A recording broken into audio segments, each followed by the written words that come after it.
الحمد للہ رب العالمین والصلاة والسلام علی سید الانبیاء والمرسلین وعلی آلہ الطیبین الطاہرین اما بعد فاعوذ باللہ من الشیطان الرجیم بسم اللہ الرحمن الرحیم الم یجدک یتیما فآوى وقال تبارک وتعالی فی مقام آخر فَأَمَّا الْيَتِيمَ فَلَا تَقْهَرْ صدق اللہ مولانا العظیم۔ محترم سامعین کرام، السلام علیکم ورحمۃ اللہ وبرکاتہ۔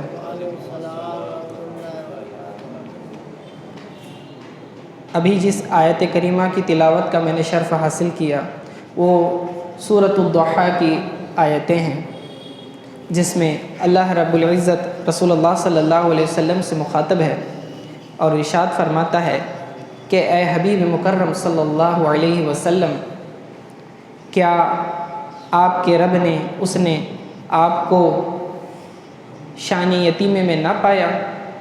کیا آپ کو اس نے یتیم نہ پایا اور پھر آپ کو ٹھکانہ نصیب کیا؟ ان آیتوں سے رسول اللہ صلی اللہ علیہ وسلم کی شان یتیمی کا اظہار ہوتا ہے۔ رسول اللہ صلی اللہ علیہ وسلم کی ذات اقدس وہ ذات بابرکت ہے کہ ان جیسا، ان کا نظیر، ان کا مثل کوئی پیدا ہی نہ ہوا۔ اللہ رب العزت نے رسول اللہ صلی اللہ علیہ وسلم کو ان کی ذات کے اعتبار سے اور صفات کے اعتبار سے انفرادیت عطا کی ہوئی ہے۔ ان جیسا کوئی نظیر، کوئی مثل نہیں لا سکتا۔ رسول اللہ صلی اللہ علیہ وسلم کو اللہ تعالیٰ نے شان یتیمی کے ساتھ پیدا کیا، اس کی کیا حکمتیں ہیں؟ ایسا کیوں ہوا کہ آپ کے والدین کریمین بچپن میں ہی انتقال کر گئے؟ آپ کے والد حضرت عبداللہ کا انتقال آپ کی پیدائش سے پہلے ہی ہو گیا تھا، اور جب آپ 6 برس کے ہوئے تو آپ کی والدہ ماجدہ بی بی آمنہ رضی اللہ عنہا کا انتقال ہو گیا۔ پھر جب والدہ کا انتقال ہوا تو آپ کے دادا عبد المطلب نے اپنی پرورش میں انہیں لے لیا۔ 8 سال کے جب ہوئے تو ان کا بھی سایہ سر سے جاتا رہا، اور انتقال کے وقت انہوں نے ان کے چچا ابو طالب کو وصیت کی کہ آپ ان کی پرورش کریں۔ اور پھر اس کے بعد جب دادا کے انتقال کے بعد ابو طالب نے پھر انہیں اپنی پرورش میں لیا، اور اس کے بعد ایک عرصہ گزرا کہ وہ ساتھ تھے، ہر وقت آپ کی مدد کیا کرتے تھے، ہر وقت ان کا خیال رکھا کرتے تھے۔ پھر ہجرت سے قبل ان کا بھی انتقال ہو گیا۔ تو رسول اللہ صلی اللہ علیہ وسلم کو شان یتیمی کے ساتھ پیدا کرنے میں اللہ تعالیٰ کی کیا حکمتیں چھپی ہوئی تھی، آج ہم اسے سمجھنے کی کوشش کرتے ہیں۔ ایک بات سمجھ لیں کہ یتیم کا معنی کیا ہے۔ یتیم کہتے کسے ہیں؟ یتیم کا مطلب ہے، انسانوں میں یتیمی باپ کی طرف سے آتی ہے۔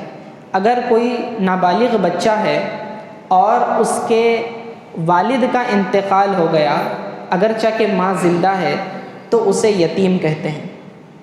اور اگر نابالغ بچہ ہو، باپ زندہ ہو، لیکن ماں کا انتقال ہو جائے تو اسے یتیم نہیں کہتے۔ یہ اچھی طرح سے یاد رکھیں۔ اسی طرح اگر کوئی یتیم تھا اور بالغ ہو گیا اور خود کمانے کے لائق ہو گیا تو اب اس کی یتیمیت ختم ہو جاتی ہے۔ ٹھیک ہے؟ تو رسول اللہ صلی اللہ علیہ وسلم کے والد گرامی کا انتقال آپ کی پیدائش سے پہلے ہی ہو گیا تھا، اور آپ کو اللہ تعالیٰ نے جو خطاب فرمایا ہے، یہ یتیمی، یہ در یتیم کے معنی میں ہے۔ در یتیم کسے کہتے ہیں؟ جو اپنی خوبصورتی اور حسن میں منفرد موتی ہوتا ہے اور سیپی میں اکیلا ہوتا ہے، تنہائی میں ہوتا ہے، اس کو کوئی چھونے والا نہیں ہوتا۔ تو سیپی میں جس طرح سے ایک موتی اکیلا ہوتا ہے اسے در یتیم کہتے ہیں، اسے در یتیم کہتے ہیں۔ اور اللہ رب العزت رسول اللہ صلی اللہ علیہ وسلم کو مخاطب ہے در یتیم سے کہ آپ کو ہم نے در یتیم بنایا ہے، نایاب گوہر بنایا ہے، ایسا نایاب کہ آپ جیسے حسن کی کوئی مثال نہیں ملتی۔ اور دوسرا معنی اس کا یہ ہوگا، بعض مفسرین نے تفسیر کبیر اور تفسیر قرطبی میں وغیرہ لکھا ہوا ہے کہ علم یجد کا یتیما فآوا میں یتیمن کو مفعول مقدم اگر تسلیم کیا جائے تو معنی یہ ہوگا کہ اے حبیب صلی اللہ علیہ وسلم، کیا ہم نے آپ کو مہربان نہ پایا اور آپ کے ذریعے یتیموں کو ٹھکانہ دیا؟ تو اگر یتیمن کو مفعول مقدم مانے تو اس طرح سے ترجمہ ہوتا ہے۔ تو رسول اللہ صلی اللہ علیہ وسلم کی شان یتیمی میں کئی حکمتیں چھپی ہوئی تھیں۔ سب سے پہلی تو یہ کہ اللہ رب العزت یہ چاہتا تھا کہ آقا علیہ الصلاۃ والسلام کی تربیت خود وہ آپ خود فرمائے، یعنی اللہ چاہتا تھا کہ خود رسول اللہ صلی اللہ علیہ وسلم کی تربیت فرمائے، کوئی اور ان کی تربیت کرنے والا نہ ہو، کوئی اور انہیں سکھلانے والا نہ ہو، کوئی انہیں سنوارنے والا نہ ہو، کوئی انسان انہیں سکھانے والا نہ ہو۔ تو رسول اللہ صلی اللہ علیہ وسلم خود ان کی تربیت فرمانا چاہتا تھا، اسی لیے اللہ تعالیٰ نے انہیں شان یتیمی کے ساتھ پیدا کیا۔ دوسری وجہ یہ کہ اس کو آپ یوں بھی سمجھ لیں کہ جس طرح سے اللہ رب العزت نے رسول اللہ صلی اللہ علیہ وسلم کو امی بنایا، امی کا کیا معنی؟ جو کسی انسان سے نہ پڑھے، کسی انسان سے اس نے پڑھنا لکھنا نہ سیکھا ہو، اور آقا علیہ الصلاۃ والسلام کو اس لقب سے اللہ رب العزت نے قرآن میں مینشن کیا ہوا ہے، امی کہا ہے۔ تو یہاں امی کا معنی یہ شان والا نام ہے، یہ شان گھٹانے کے لیے نہیں ہے۔ اس کا مطلب یہ ہے کہ اے حبیب صلی اللہ علیہ وسلم، آپ کو ہم نے امی بنایا، یعنی کہ دنیا والوں میں سے، انسانوں میں سے کوئی آپ کا استاد نہیں ہے، آپ کا ایک ہی استاد ہے اور وہ آپ کا رب ہے۔ کیونکہ اگر دنیا کے اساتذہ ہوں تو استاد کا مرتبہ شاگرد سے بڑا ہوتا ہے، اور شاگرد پر لازم ہے کہ اپنے استاد کا احترام کرے، تعظیم کرے، اور اللہ نہیں چاہتا تھا کہ رسول اللہ صلی اللہ علیہ وسلم سے بڑھ کر کسی کی تعظیم ہو، تو آقا علیہ الصلاۃ والسلام کو امی بنایا اور سارا علم خود سکھایا۔ وَعَلَّمَكَ مَا لَمْ تَكُنْ تَعْلَمُ، اے حبیب صلی اللہ علیہ وسلم نے ہم نے آپ کو جو نہیں جانتے وہ سب کچھ سکھا دیا، اور پھر کہتا ہے کہ آپ امی ہیں، علم سب دیا اور امی ہیں۔ تو کیا مطلب ہوا کہ دنیا والوں نے انہیں نہیں سکھایا، جو بھی علم حاصل کیا یہ اللہ رب العزت سے حاصل کیا۔ تو اسی طرح یتیم کے معنی میں بھی کچھ اس طرح سے حکمت پوشیدہ ہے کہ حبیب صلی اللہ علیہ وسلم جو بھی اخلاق اور صفات اور خصائل اور فضائل اور شمائل جو ہم نے آپ کو عطا کیے ہیں، وہ آپ کے دنیا میں کسی کی تربیت کرنے سے نہیں ہے، یہ سب کے سب ہماری طرف سے عطا کردہ ہیں، یہ وحبی ہے، کسبی نہیں ہے۔ سبحان اللہ، یہ اللہ تعالیٰ نے آپ کو اسی شان عطا کی ہوئی ہے۔ دوسری اس میں حکمت یہ ہے کہ رسول اللہ صلی اللہ علیہ وسلم کو یتیموں کا ملجا و ماوا بنائے، یعنی یتیموں کا کفیل بنائے، یتیموں کا خیر خواہ بنائے، یتیموں کی مدد کرنے والا بنائے، ان کی خبر گیری کرنے والا بنائے۔ اور یہ اس وقت ممکن ہوگا کامل طور پر کہ آدمی خود اس سچویشن سے گزرے تو وہ سامنے والے کی تکلیف کا احساس کر سکتا ہے۔ اللہ رب العزت نے مسکینوں کو، فقیروں کو کھانا کھلانے کا حکم دیا، لیکن ساتھ میں امیروں کو بھی سب کو روزہ رکھنے کا حکم دیا، تاکہ جب وہ بھوک برداشت کریں تو بھوکوں کا احساس ہو اور تو کھلائیں۔ آقا علیہ الصلوۃ والسلام کو شان یتیمی سے پیدا کیا تاکہ یتیمی میں سے گزرنے کے جو بھی مصائب اور مشکلات آتے ہیں انہیں وہ خود اچھی طرح سے سمجھیں، تو دل میں احساس زیادہ پیدا ہوتا ہے، یتیموں کی مدد کرنے کا جذبہ پیدا ہوتا ہے۔ تو آقا علیہ الصلوۃ والسلام کو شان یتیم سے پیدا کیا تاکہ یتیموں کے سب سے بڑھ کر خیر خواہ آپ ہی ہوں۔ جیسا کہ حضرت یوسف علیہ الصلوۃ والسلام کا واقعہ ہے، جب قحط سالی ہوئی، بارشیں بند ہو گئیں اور کھانے کے اناج کے غلے جو ہے پیدا ہونا بند ہو گئے تو آپ جو ہے غریبوں مسکینوں کو سب کو اناج تقسیم کرتے تھے اور خود بھوکے رہا کرتے تھے۔ لوگوں نے کہا کہ آپ کیوں بھوکا رکھتے ہیں، آپ کے یہاں تو بھرپور اناج ہے، آپ بھی کھایا کریں، آپ سب کو عطا کرتے۔ کہا نہیں، میں بھوکا رہوں گا تو مجھے بھوکوں کا احساس ہوگا، اگرچہ کہ اناج موجود ہے لیکن میں نہیں کھاتا تاکہ مجھے پتہ چلے کہ قحط سالی میں بھوک کے حالت میں لوگوں کی کیفیت کیا ہوتی ہے، تو میں ان کی مدد کرنے میں زیادہ آگے بڑھوں گا۔ تو یہ حضرت یوسف علیہ السلام ان اخلاق کے حامل تھے۔ تو ویسے ہی آقا علیہ السلام کو شان یتیمی عطا کی تاکہ یتیموں کے ملجا و ماوا بنے۔ اسی لیے سورۃ الضحیٰ کی اگلی آیت میں آپ دیکھیں، فَأَمَّا الْيَتِيمَ فَلَا تَقْهَرْ، فرمایا اے حبیب صلی اللہ علیہ وسلم آپ بھی یتیموں پر سختی نہ کریں، یعنی آپ تو یتیموں پر کبھی سختی کرتے ہی نہیں ہیں اور نہ ہی مستقبل میں آپ کریں، بلکہ لوگوں کو حکم دے کہ لوگ بھی سختی نہ کریں، لوگ بھی یتیموں پر سختی نہ کریں، تو یتیموں پر سختی نہ کرنے کا بھی حکم دیا۔ یہ دوسری شان ہوئی۔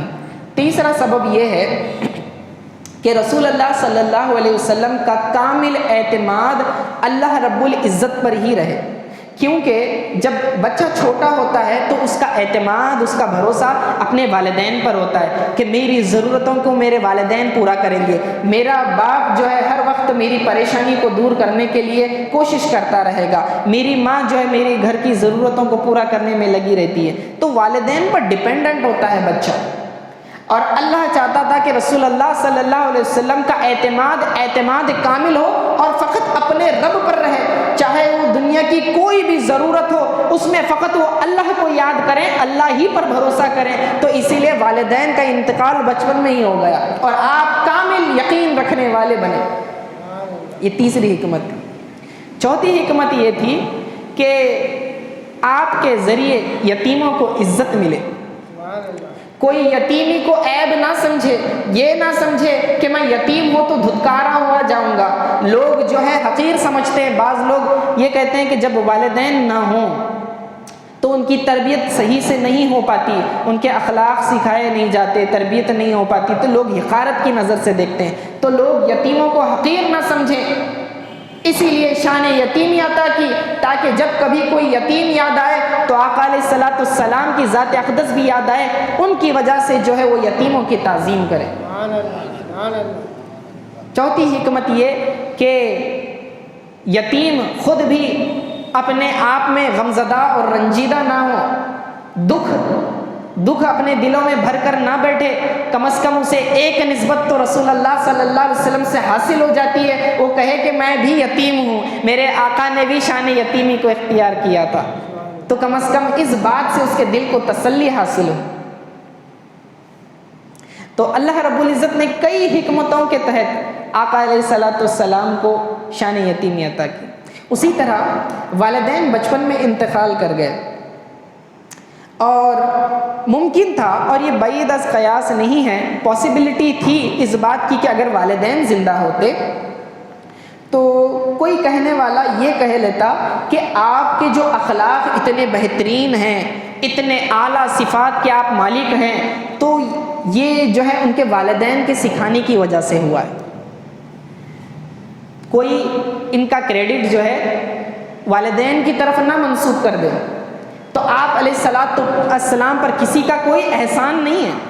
تو اللہ نے فرمایا انہیں اخلاق تو ہم نے عطا کیا، انک لعلی خلق عظیم، اخلاق اعلیٰ قسم کے اخلاق ہم نے آپ کو اے حبیب صلی اللہ علیہ وسلم عطا کیے، کوئی اور دنیا میں انسان نے نہیں دیا۔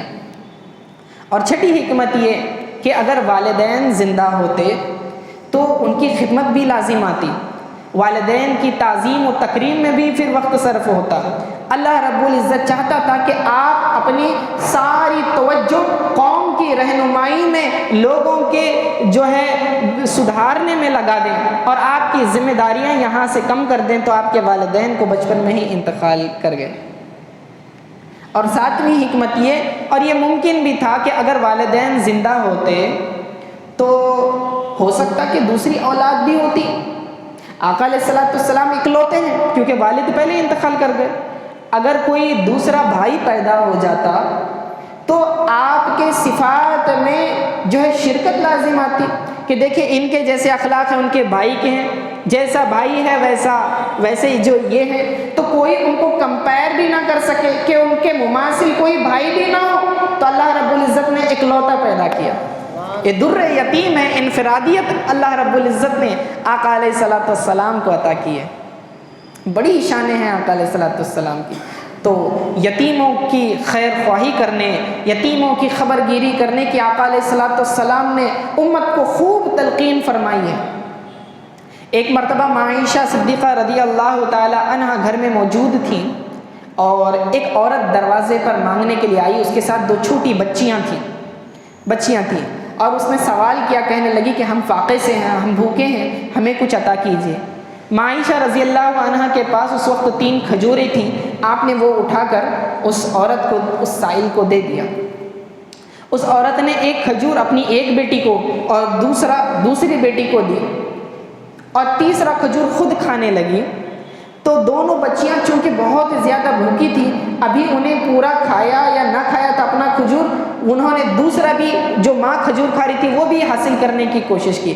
تو ماں نے اپنے لبوں سے لگایا ہوا وہ کھجور دوبارہ نکالا, اس کے 2 ٹکڑے کر دیے اور ایک بیٹی کو دے دیا, دوسری بیٹی کو دے دیا, اور خود بھی فاقے سے تھی تو بھوکی رہ گئی. معائشہ رضی اللہ تعالیٰ عنہ حیران ہوئی اور آقا علیہ السلام جب گھر لوٹے تو ان سے یہ ماجرا سنایا, کہا کہ اس طرح ہوا. تو آقا علیہ السلام فوراً بول اٹھے کہ دخلہ اللہ الجنہ, اللہ رب العزت نے اس عورت کو جنت میں داخل کر دیا. وحرم اللہ علیہ النار, اور اللہ تعالیٰ نے اس عورت پر جہنم کی آگ کو حرام کر دیا. کیوں؟ کیونکہ اس نے اپنی یتیم بچوں کی پرورش کی, اس کی یتیم بچوں کے کھلانے پلانے میں مشقت برداشت کی ہے, ان کی تربیت میں, ان کی پرورش میں تکلیفیں اٹھائی ہیں. تو یہ تکلیفوں کا اٹھانا اس کی جنت میں جانے کا سبب بنے گا.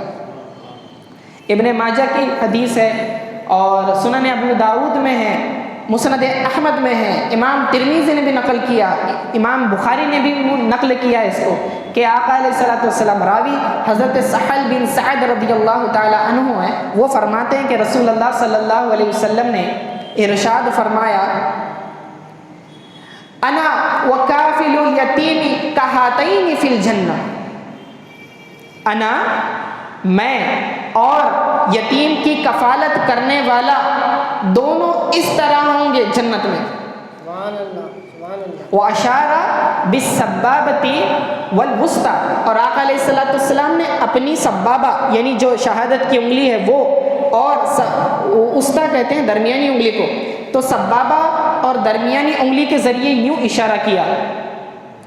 وَفَرَّقَ بَيْنَهُمَا قَلِيلًا, اور ان دونوں کے درمیان تھوڑا سا گیپ رکھا یوں.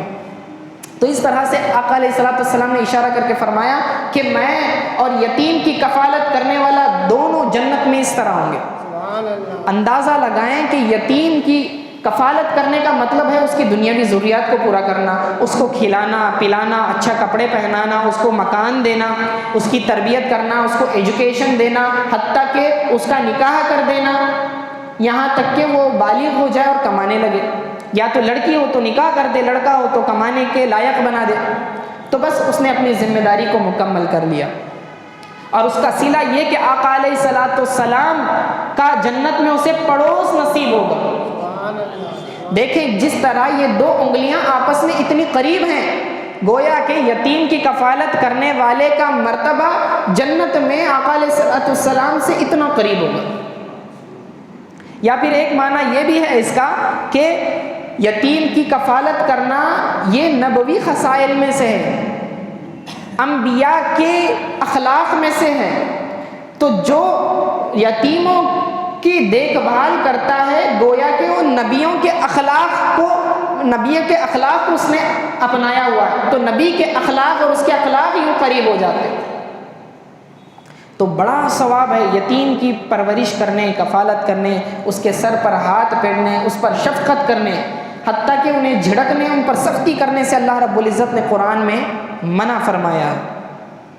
ساتھ ہی ساتھ جو شخص یتیم کی کفالت کرتا ہے، پرورش کرتا ہے، تو اس کے رزق میں اللہ تعالیٰ برکتیں نازل کر دیتا ہے۔ جو شخص چاہتا ہے کہ میرے رزق میں بڑھوتری ہو، میرا رزق بڑھے، تو چاہیے کہ یتیموں کی خیر خواہی کرے، کیونکہ سورہ فجر میں اللہ رب العزت ارشاد فرماتا ہے کہ جب اللہ رب العزت کسی بندے کو نعمتیں عطا کرتا ہے، فَأَمَّا الْإِنسَانَ إِذَا مَا ابْتَلَاهُ فَأَكْرَمَهُ وَنَعَّمَهُ، جب اس کا اکرام کرتا ہے، اس کے اوپر اللہ تعالیٰ اپنی نعمت کو ڈال دیتا ہے، فَيَقُولُ رَبِّي أَكْرَمَنِ، تو وہ کہتا ہے کہ میرے رب نے میرا اکرام کیا۔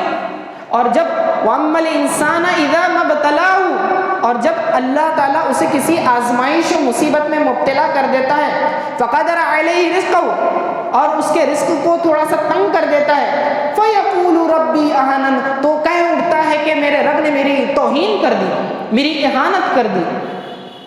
کلا، ہرگز ایسا نہیں ہے، بل لا تکرمون یتیم، بلکہ بات یہ ہے کہ تم یتیموں کا اکرام نہیں کرتے، مال و دولت اور عزت آ جانے کے بعد تم یتیموں کا اکرام نہیں کرتے، یہ اس کی سزا ہے کہ تمہاری دولت کم ہو گئی۔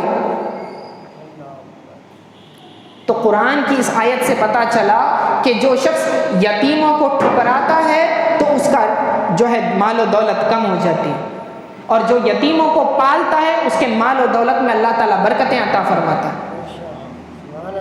تو چاہیے یہ کہ ہم بھی رسول اللہ صلی اللہ علیہ وسلم کی سنت پر عمل کریں، یتیموں کی کفالت کرنے والے بنیں، اپنے رشتہ داروں میں پہلے تلاش کریں کہ کون یتیم ہے، پھر اس کے بعد اپنے پڑوس میں دیکھیں، پھر دیکھیں محلے میں کون ہے، پھر اس کے بعد اور دوسرے مسلمان بھائیوں کے آپ تلاش کریں، تلاش کر کر کے کوئی غریب ہے اس کے کھانے پینے کا انتظام کریں، ان کے گھروں میں راشن کا انتظام کریں، انہیں کپڑے بھجوائیں، اچھے کپڑے بھجوائیں، ان کی تعلیم کے لیے، ان کو ایجوکیشن کے لیے اسکول میں ان کا ایڈمیشن کرا دیں، ان کے فیسز کا انتظام کریں، کتابیں وغیرہ دیں۔